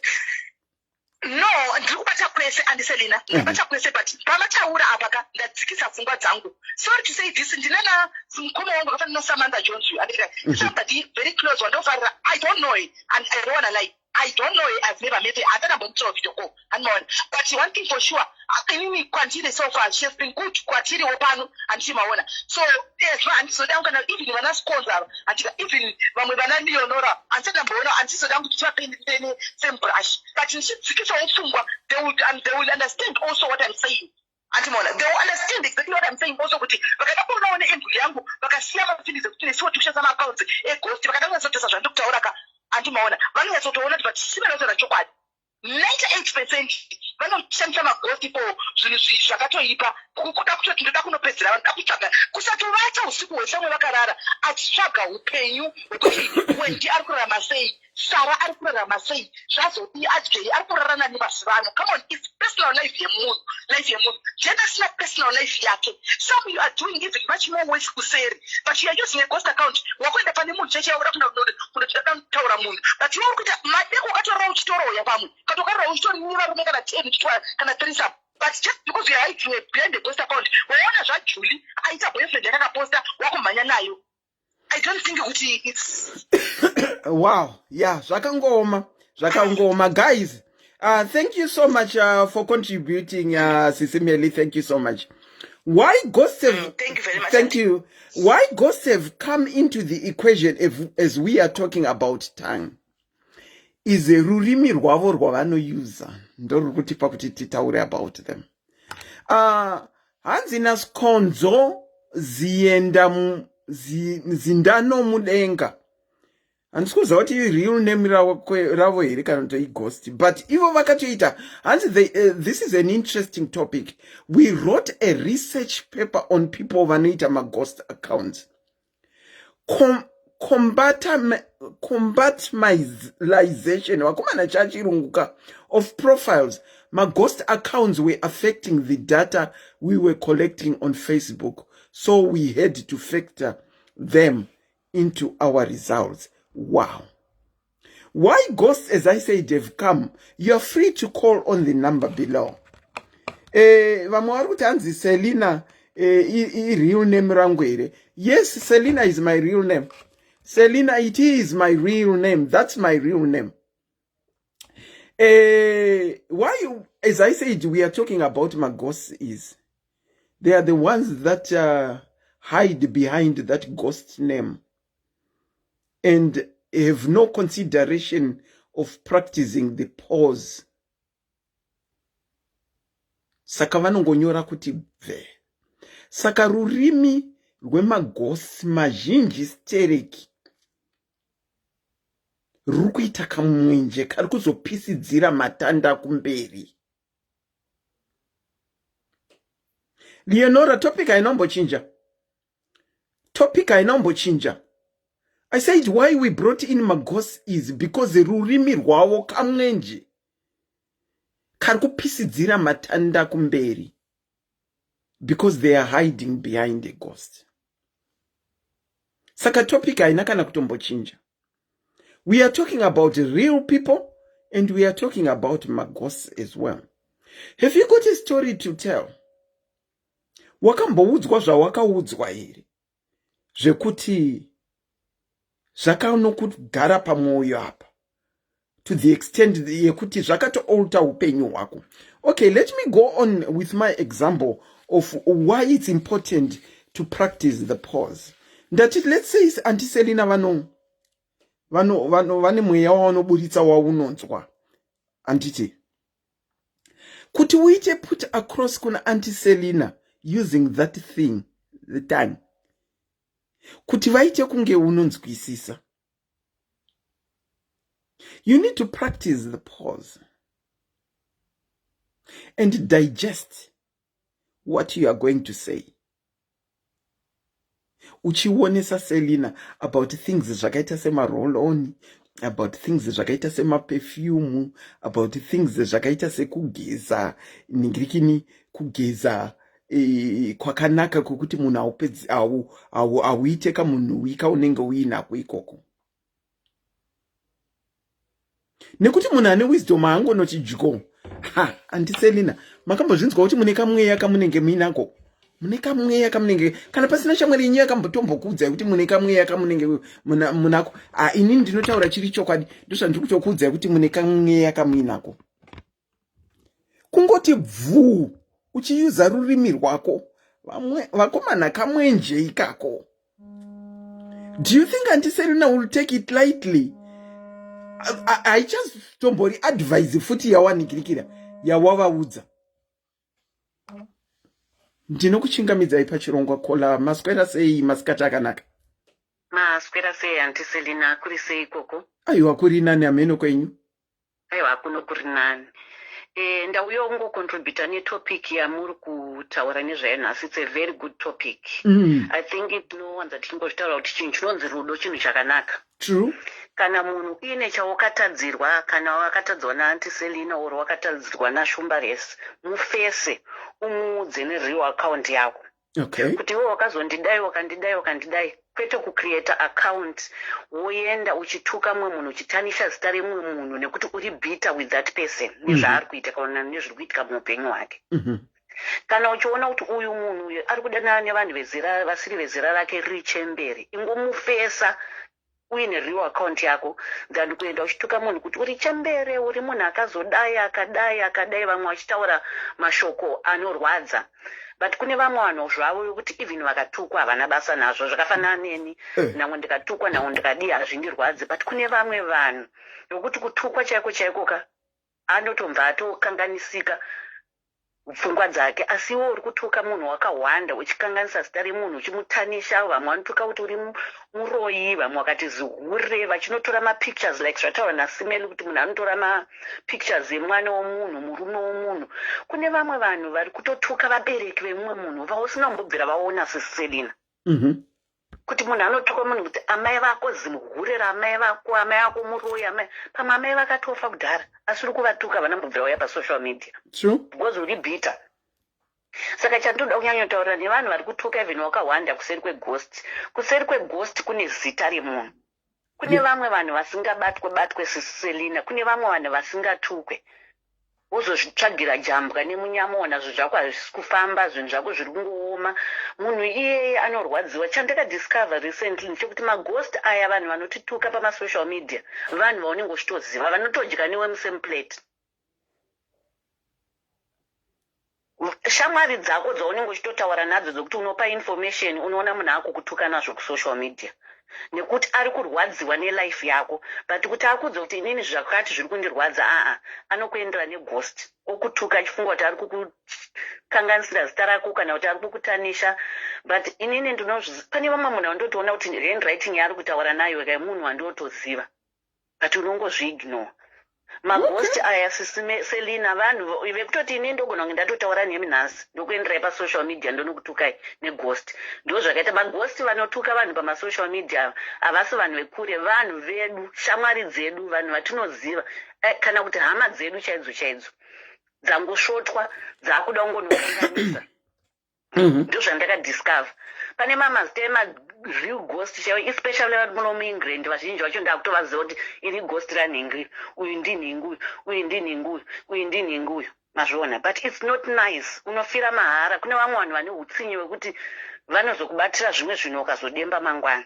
It's not nice kutukana. Let's love one another. Ende tisangovenga munhu watisinei naye. Zvinobuda muromo medu mamashoko anorwadza kuti munhu wakagara wega unoshayiwa kuti hey, Auntie Selina ndakanyivatadzirei kuti vanondituka nemashoko akadai so. True.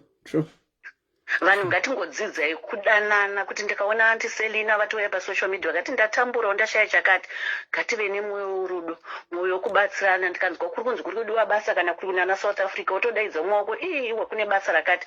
Tikangodanana chete zvinhu zvedu zvinotifambira, but maZimbabweans, most of them, they are bitter.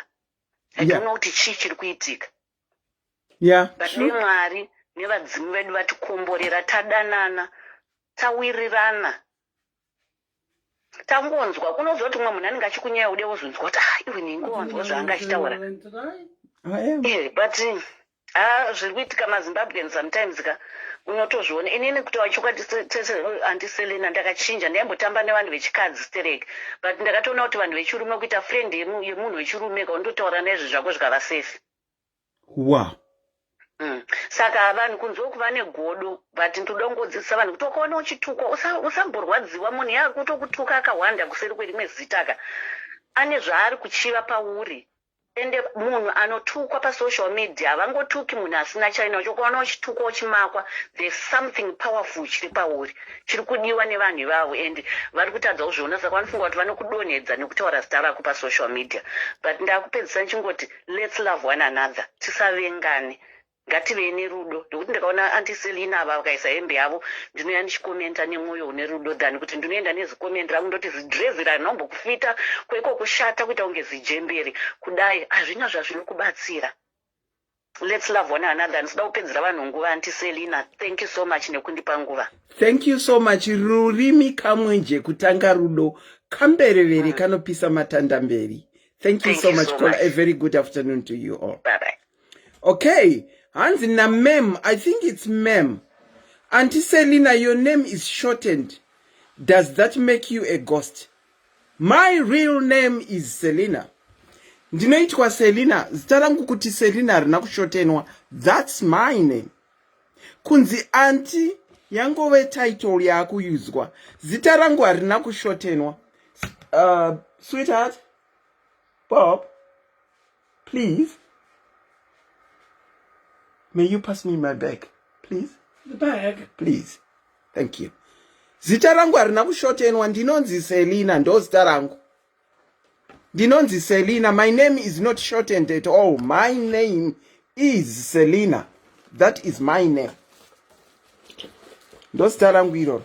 That's okay, thank you. Where did you get this top from? Where did I get it from? I got it from Max and Spencer, darling. It's a nice one, isn't it? It is. Have you never seen it? Thank you.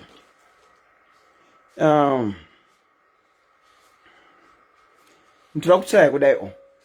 Ndirakushowa mem kuti my name is Selina.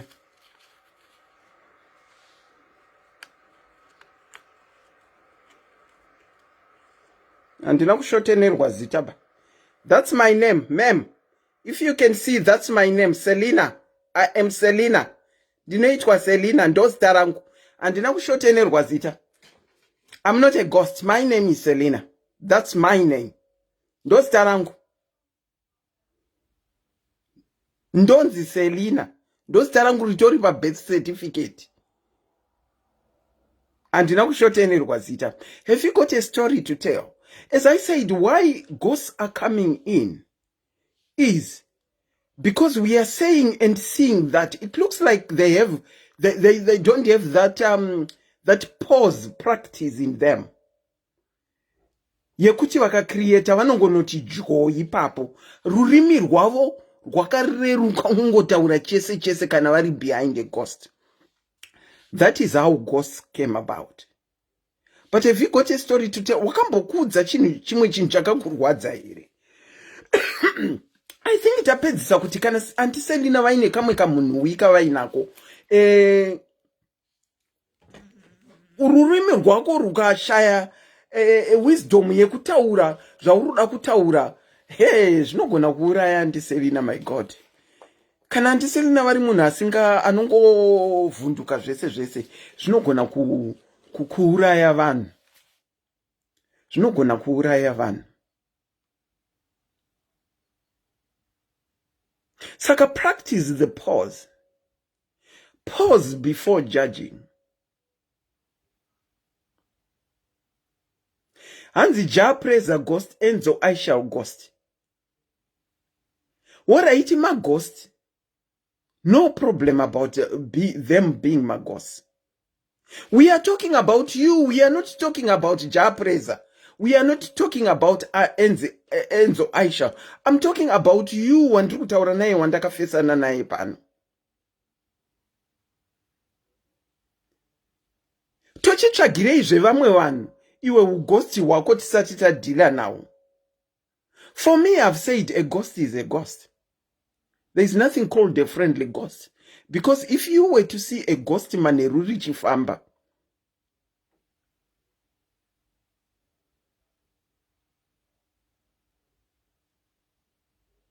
unotiza vacho vamentionwa ivavo vachinzi magostika nana vanotombozviburitsa pachena kuti ndaanani. Ndikauya nerangu rinonzi chimuti ndisingabude kuti ndini ani, ndichizviti ndiri ghost. Ndo hiding behind a veil, which means your mind is dysfunctional. It's a dysfunctional mind that wants to hurt other people in order to feel powerful. And I said you are extremely weak if you are like that. Let's agree to disagree. For me, you are extremely weak.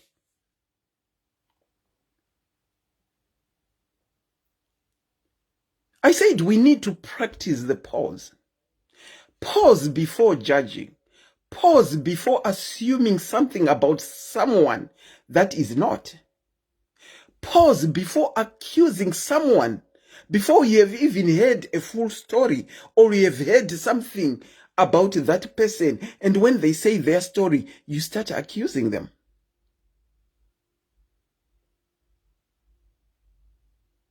If you practice the pause,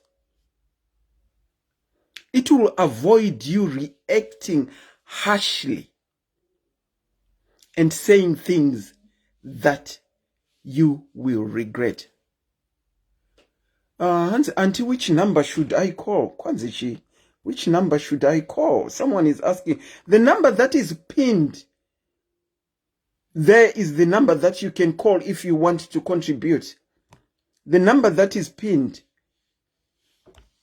I tried to call, but it's saying to call you privately. I tried to call you yesterday on this number. It was switched off. Okay, if you try to call me on the number that is pinned below, usually ndikavapa live ino switcher off. Okay, Anzi, quite CJ. If you deem yourself not weak by creating a ghost, it's still okay, CJ Jones. It's still okay. If you feel that way, it's still okay, no problem. It's still okay for you. But for me, I've said, if you create a ghost, for me, there's some dysfunctionality that you have.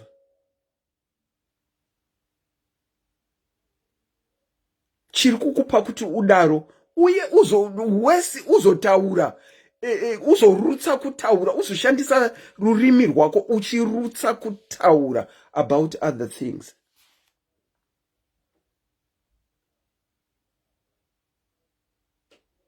Feel free, even if you want to defend your ghost, feel free to call the number below and say your piece. Feel free to call the number that is pinned below and say your piece. Kuti aiwa, Auntie Selina apa muri wrong. Ndiri ghost inini. But zvamuri kutaura handizvo. It's okay. You can call on the number below. Okay, let's take this call. Ndinokuchingamidza pachirongwa masikati akanaka. Taswera kuti maswerawo kwamuri ikoko. Aiwa taswera. Taura yenyu tinzi. Yeah, and I just wanted to contribute in connection nema ghost account. Inini ndini munhu wakambotrolewa nema ghost account. Right. And andizive kuti angari ani, but every time I made a comment ingave platform yipi ndaigara ndakatukwa utoshaya kuti hapana vanhu utovhunza kuti muri kumutukire chingwani point yake iri valid or something like that. Even ndakangofema pafacebook wengoona kuti akangotuka hanzi ndikangofema ndakatombobva pafacebook kutombodeactivate account ndaona kuti zvanyanya. So because ndaishandisa futi for work handiti that was the reason why ndandaita account iyoyo. Pandakazodzoka somebody suggested ita yeprofessional neyepersonal.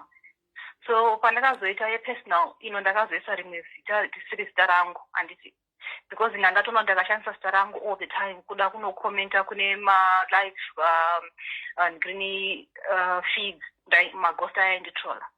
Saka makatozodecidawo kuita ghost imimi after maona muri kungotukwa?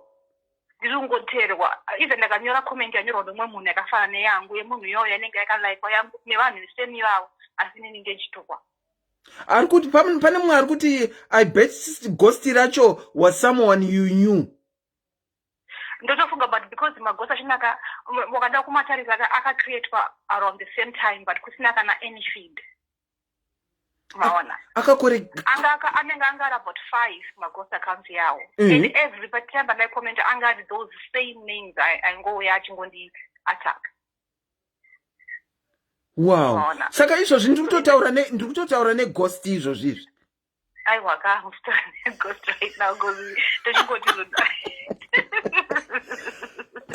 yeah, but that's the reason why I ended up creating a ghost. And ever since I've had this ghost account for 2 years now, I've never had any problem.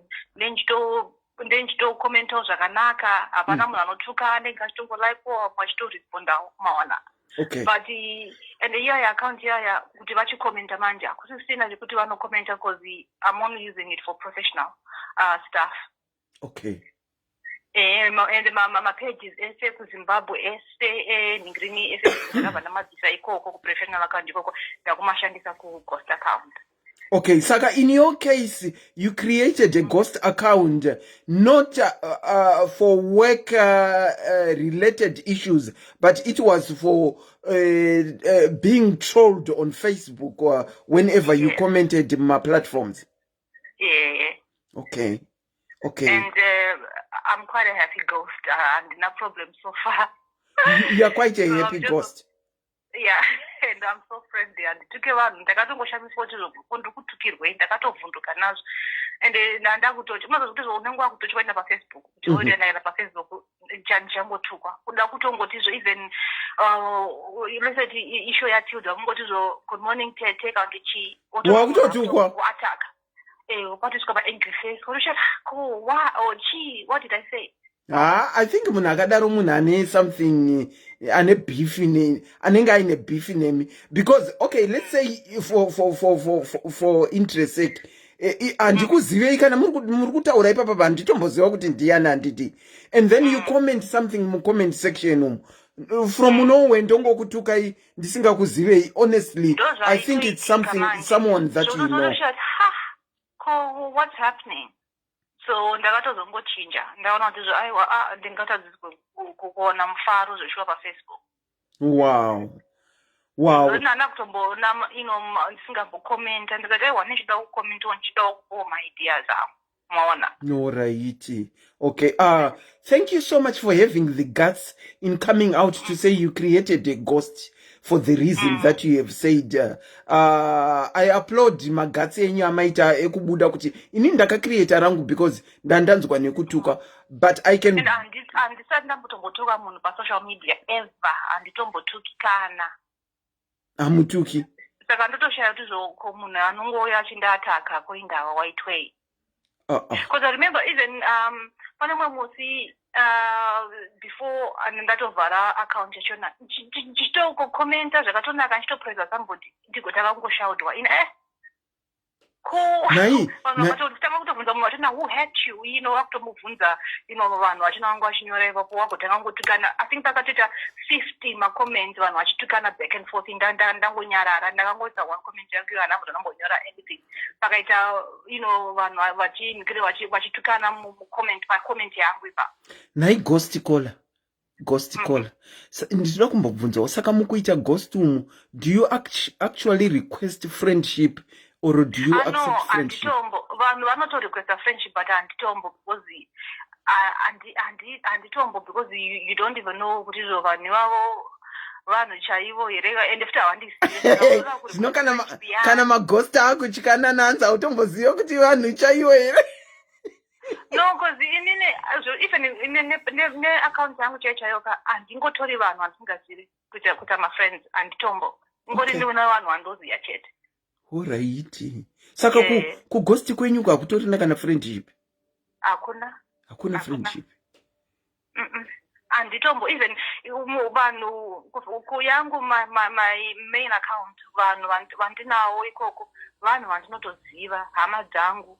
Maybe vanhu vandaimbotamba navo vanhu vandaenda navo kuchikoro kana kucollege. Hapana munhu wandisingazive personally. Wow. Well, thank you so much for coming out as a ghost and saying your side of the story. What led you to really open a ghost account? Because all that we've ever heard is work related. But I'm guess as you were talking, tutoona kuti mutori ne professional profession yenyu ya muri, but makachinja because of vanhu vaikutera ivachikutuka ikana makomenda. Ndine urombo kuti makawana zvinhu zvakadaro. The thing is basa rangu ndinodhila nevanhu just manje kuti vanhu vaona ndichingotuka paFacebook because wakakomenta mafriends ako vanogona kuona kuti izvo ndingakomenta kwakati uone kwachingotukwa ikoko.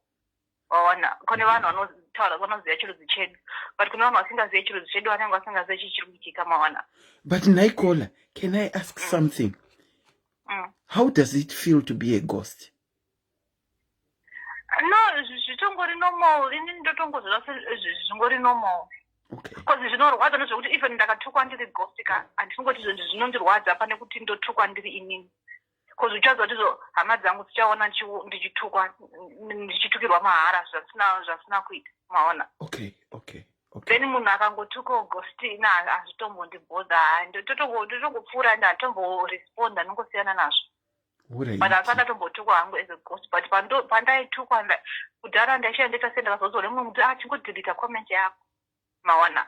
Ndikati aiwa ndingarambe chingodzura macomments angu just because munhu auda kundituka. Ndipo ndakazonzizva aiwa create another account. Okay. Maona. Thank you so much, Kola, for coming and the other thing kuti nenyika dzatinogara idzika munoziva kuti mabva vanongoita ma-discussions engochani yechichi neprofession nokubasa kwaunongoti senza manje wakada kukomenta zvimwe zvinhu unenge inozogona kutorwa nevanhu vekunyika kwako wakuzana kubasa kwako kuti ona ari maybe homophobic kana kuti chii maona. Kana kuti racist iwo unenge uchinzizvo hamufanira kudiscriminate maona. Saka you can't really actually wanzi hamufanirwa kudiscriminate asi iwo unenge uchida kudiscriminate ako. Aiwa no ndikutaura kuti unogona kukomenta in a certain way and then people will pick it up in a wrong way then kana vananga vekuzimbabwe vanenge vada kukuwachisa ka mazimbabweans hasi right kana musiri muzimbabwe. But ndakambozvinzwa vamwe kuti zvaakomenta iwo chitizvo kuti paplatform yemazimbabweans hapana munhu anoziya. Vanhu vozoudza vanhu vekubasa kwake kuti izvo manzi wakomenti yaisa kwakati chichichi asi anofanira nebasa rake haafanira kuva achidiscriminate against vanhu vakadai. Maona. Ndo zvimwe zvinhu I think zvinoitwa navamwe vanhu because vamwe vanhu vagona vari manesi vari chii and you should treat everyone as equal. Hapana kudiscriminate then wakuona wakutukira vanhu vane certain health conditions kana kuti izvo vane certain lifestyle iwo havafanirwa kuchidaro basa rinotopera maona. Okay, but mubvunzo wangu futi ndewekuti imi nembenge muchida kutukirirei vanhu vakadaro? No, not inini. No, I'm just saying vamwe. Mabasa. I think that's the reason why she's got mabasa.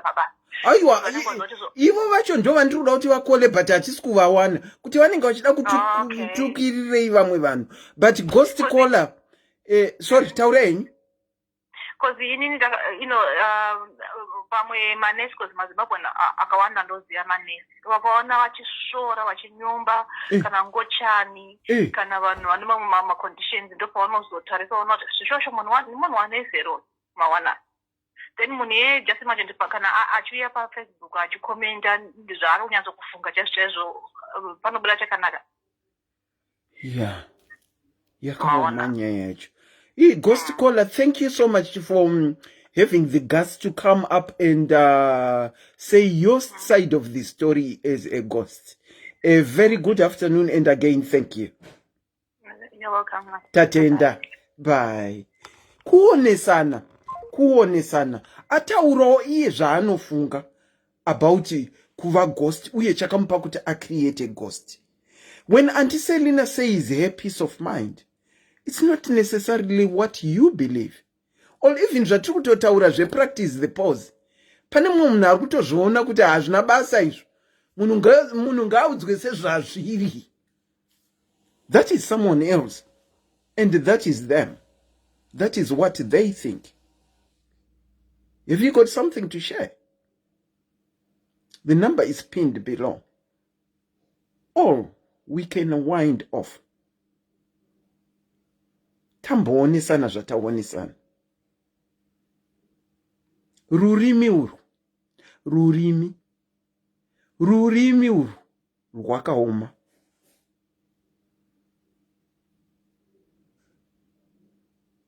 Une chinhu pamwe chauda kutaurira anti Fufu Soko. Une chinhu chiri kukubhodha chauda kutaurira anti Fufu Soko. The thing is, masvikiro aunoita kuna anti Fufu Soko ndio anoinfuriata kuti vazokwidzawo neBP yavo. Ukasvika mune zvakanaka tongue yako yamboita pause. Uchizonotaura nawo. Kazhinji anza inenge iri okay.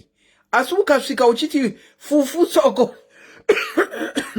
Fufu Soko basa rekutora vana vadiki. Basa rekutaura vana vadiki Fufu Soko. Unovadii vana vadiki anchiti neBP yavo inotokwira. Ndiri use example ya Fufu Soko because I know she's comfortable in me using an example. The way you say it nerurimi rwako ndinokuchingamidzai pachirongwa kola makadini maswera sei. Taswera Anselina maswera sei. Aiwa isitaswera Sunday musi wa 14 November kudai Christmas yakutoswederai. Takamirira Christmas. Aiwa takamirira Christmas zveshuwa. Endererai mberi. Okay, ndakangotaura kanyakadii kandakamboitirwa nemuroora wangu. Makamboitirwa nani? Like angari nemuroora, like angari munhu aingogara ari achitaura about kuti netete musingade mwana, achingotaura kuti wai musingaite mwana, wai musingaite mwana. Sisi vangu vane zera renyu asi vato nevana 3. Asi hamuna kana mwana 1. Then zvakazoitika nzoti Mother's Day ndangosendawo message ndikati Happy Mother's Day muroora. Iye kwakundireply kuti saka imuza musina mwana ndokureply kuti kudii.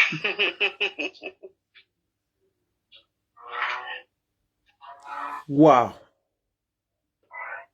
How did you feel? I was shocked because I expected maybe for her to say thank you. Vakapindura vakati imi zvamusina mwana saka ndinokureply kuti chii. Yeah, ndokureply kuti uchi since Mother's Day imba muna mwana saka ndokupindura kuti kudii. My way.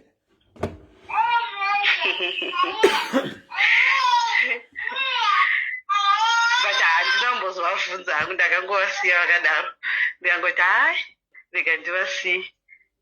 Zvakandibata hangu but ndangoti sezvo ndoziva kuti munhu anongoerekana ataura zvimwe anongotaura. Handinotaura vafunga here kana anongoerekana angoti rega nditaura. Aiwa hapana kufunga kunenge kwaitika pakadaro.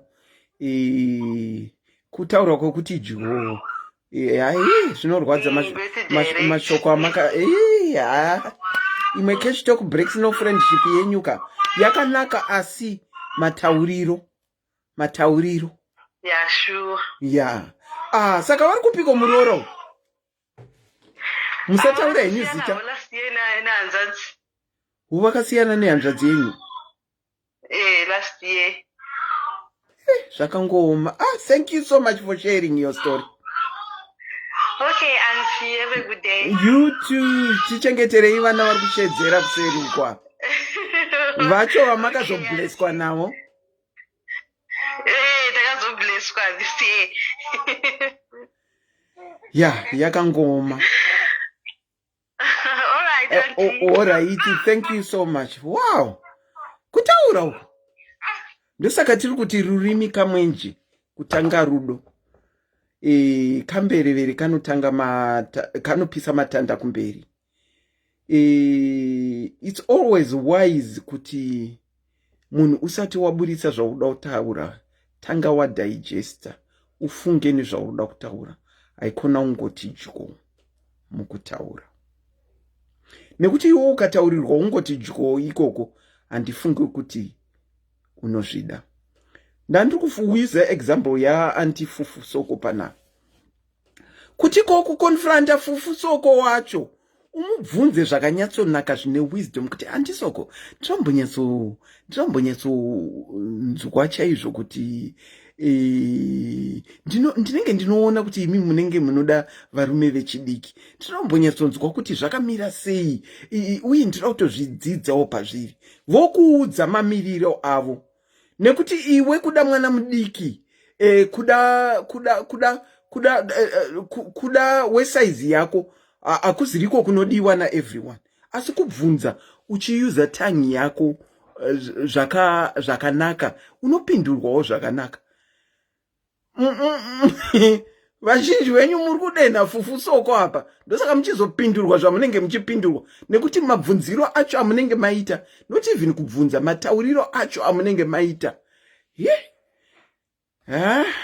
Akaoma pakaoma. Wakamboyuzirwa shoko rakashata here rakakurwadza mukati memwoyo kana kuti wakambotaura zvekuti wakarigreta here kuti ndazvitaurirei? Remember, kana mashoko atongobuda mukanwa mako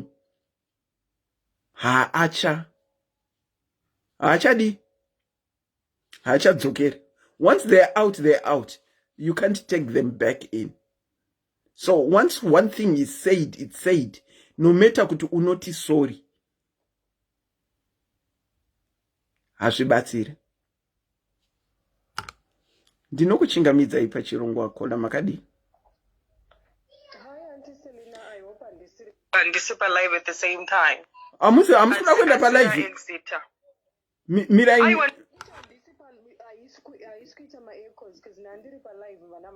But I'm hoping to Facebook yangu yadzima live. No, you are okay. You are perfect. You are sounding perfect. Alright. Ndoda kuita piggyback off kola ataura nezvenyaya yevana yekuti vanorasa muromo.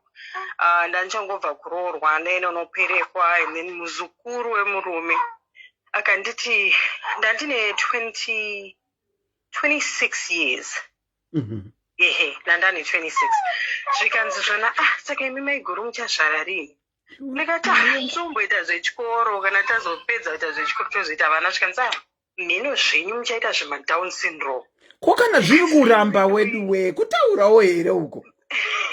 Vanhu vanorasa muromo antiselina zvokuti unoshaya kuti chiko, like we all have different ningirikini, we do things at different paces. Ndogona kutanga ndaita mwana ndozoroorwa kana kuti ndinogona kuita mwana first then ndozoita zvechikoro. You know, we all do things differently, but vanhu vanongofind a reason yekuti varase muromo. We don't even think sometimes before we talk. Saka ndo nyaya yangu iyo. Wow. Zvakatokubata ikapa makaudzwa izvozvo. Zvakandirwadza zvekuti musikana yakatozondisendera friend request nanhasi ndakasiya zvakadaro. I don't even want to entertain her. Yes, she was young, she had a bunch of babies, and that's fine, you know, because no path choose home life. In one and I choose, no, I'm going to delay having kids. and that's fine too. But andiziye kuti vanhu tinoitwa sei, we just yeah, sometimes unogona kutotaurisa uchiti muchata mwana rini izvo pamwe munhu haazvara ari kutoedza. Ndizvo ndataura kuti ko kana ndisingazvare. Exactly. Ko kana ndikazomuzvara ari Down syndrome, what's wrong with that? Mwana wangu chipo chandinenge ndapiwa naMwari, but I think vanhu Muslim community sometimes we don't think before we talk. We think kuti my opinions edu, we just have to, give them to everyone. And yet sometimes kungonyarara kwakanaka. Yeah, sometimes keeping quiet is the best. That's very true. Exactly. All right, thank you so much, caller. Thank you so much for your contribution. Wow. Bye-bye. Tatenda maiwe. Yeah, pane zvimwe zvinhu zvinouraya mwoyo wedu we. Tambotaura taone sana. It's really up to a person. Even kuita ghost, it's up to you. It's up to a person. You have got your reasons. And I also have my reasons of saying what I said. And I still stand on them. Saka ndokudzidzisana nekuonesana. We don't all have to agree on the same thing. That I agree all on the same thing, then the world wouldn't go around. Saka tambotandadzana masikati anu. Asi regai ndichingoita wind off ndichiti. Let me switch off my phone. Regai ndichingoita wind off ndichiti. Rurimi kamwenje. Hanzi nevakuru kutanga rudo. Kamberevere. Kanopisa matanda mberi. I think really self-explanatory. Kuti rurimi. Kanotanga karika light kadiki. Kagomanya ne kalaiti kako. Zvekuti kanonopisidzira stereki kumberi. In life, mukati meupenyu, tinonida kuita vanhu vane wisdom by practicing the pause. I think when I do my shows a lot, you see me say something and pausing. In pausing, you are trying to digest what you have already said and mastering what you are going to say. That is the good part about the pause. So, as we wind off, I'm sincerely encouraging you to practice the pause. Pause before you even judge. Even the comment yako mu comment section. Pause before you write judging another person. Pause before assuming. Kunga assume someone's story. Arukutaura story yako iwa kutomanya kuto assume. As they narrate their story, learn to pause before assuming. Learn to pause before accusing.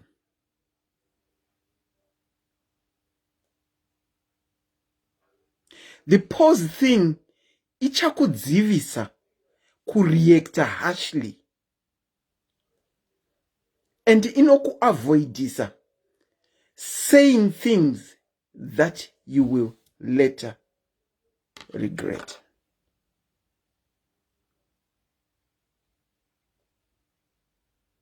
That is wisdom for you.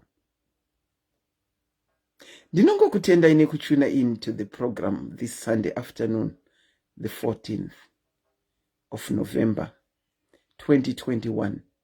A day in our lives that you and me shall never see again.